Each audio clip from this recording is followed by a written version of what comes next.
বন্ধুরা দেখো কি সুন্দর করে কিন্তু আমি নুন দিয়েছি, আর কিছু দেইনি, আর কাঁচা লঙ্কা দিয়েছি, আর যে সবজিগুলো আছে ওটাই দিয়েছি। কিন্তু দিয়ে কিন্তু আমি সুন্দর করে কিন্তু ভেজে নিয়েছি।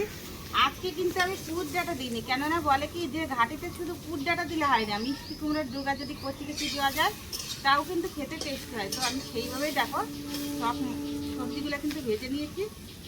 এখন কিন্তু আমি হলুদের গুঁড়ো দিয়ে দেবো। এই দেখো দিয়ে দিলাম, ভালো করে একটু নেড়ে চেড়ে নেবো।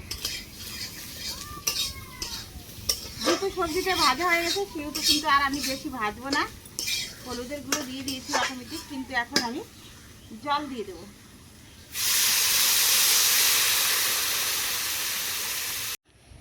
চলো বন্ধুরা দেখো আমি কিন্তু আজকে একটা ঘাঁটি করব। কি কি দিয়ে করবো বলতো? আমি কেটে নিয়েছি, দেখো এদিকে কিন্তু টমেটো কেটে নিয়েছি, আর এদিকে কিন্তু ডাঁটা কেটে নিয়েছি, আলু কেটে নিয়েছি, আর মিষ্টি কুমড়ো কিন্তু ডোগা দিয়েছি, পেঁপে দিয়েছি, আর এদিকে দেখো পনির। আমি এই পনির দিয়ে কিন্তু আজকে একটা ঘাঁটি করব। তো কিভাবে করব চলো। তো পনিরটাকে কিন্তু আমি মিশিয়ে নিলাম, নুন দিয়ে দিলাম, আর এদিকে কিন্তু একটু হলুদের গুঁড়ো হালকা করে দিয়ে দিলাম। আর এদিকে দেখো কড়াইটা কিন্তু গরম হয়ে গেছে, তেল কিন্তু আমি দিয়ে দিচ্ছি। তেল দিয়ে দিলাম, এখন কিন্তু এক এক করে পনিরগুলো দিয়ে দিব। দেখো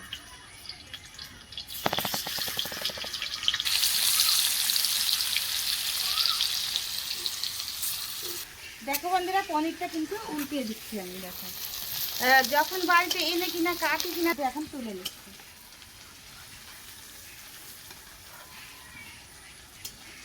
আমাদের বাড়িতে কিন্তু একটু লাল লাল করে খাই আমরা, ওই জন্য কিন্তু লাল লাল করি। তোমরা চাইলে কিন্তু সাদা করে ভাজতে পারো।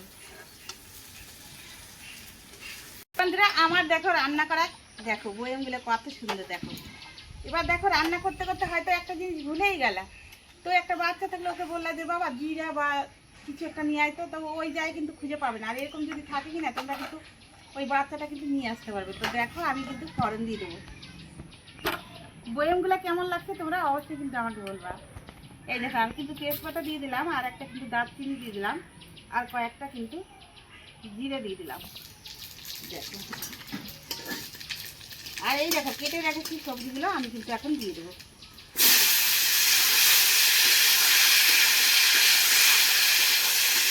ভালো করে একটু নেড়ে চেড়ে নেবো। আর প্রথমে কিন্তু আমি নুনটা দিয়ে দিচ্ছি। নুনটা দিলে কিন্তু ভাজাটা তাড়াতাড়ি হবে।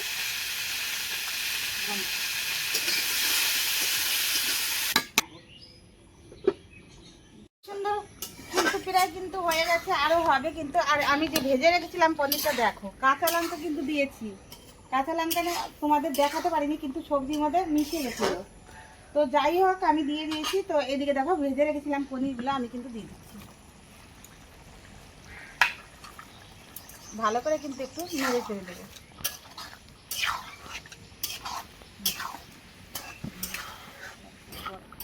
বন্ধুরা দেখো প্রায় কিন্তু হয়ে গেছে, আমি কিন্তু একটু মশলা দিয়ে দেবো, সবজির মশলাটা একটু দিয়ে দেবো।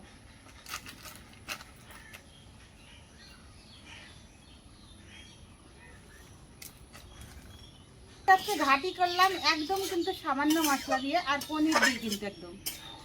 তো দেখো যে শুধু সবাই বলে যে পুঁই শাক দিলে নাকি ঘাটি ভালো হয়, কিন্তু না, আমি কিন্তু আজকে অন্যরকম করেছি। মিষ্টি কুমড়া কিন্তু ডোগা দিয়ে করেছি। এটা দিয়ে করলে নাকি বলে স্বাদ হয়, আমার দিদুন বলেছে, ওই জন্য আমি কিন্তু আমার দিদুনের মতনই করেছি। তোমরা বাড়িতে আমার মতন করে খেয়ে কিন্তু আমাকে অবশ্যই বলবে। আর আমার কাছে কিন্তু খেতে কিন্তু খুবই ভালো লাগে, ঘাটিটা খুবই ভালো লাগে একদম, মানে বলার মতন না। এক থালা ভাত কিন্তু এক নিয়ে এসেই উঠে যাবে। আর সেদিন কিন্তু হাঁড়িতে মানে চালটা একটু বেশি নিতে হবে, হাঁড়িতে কিন্তু একদম ভাত থাকবে না। তো দেখো আমি কিন্তু নামিয়ে নেবো। দেখো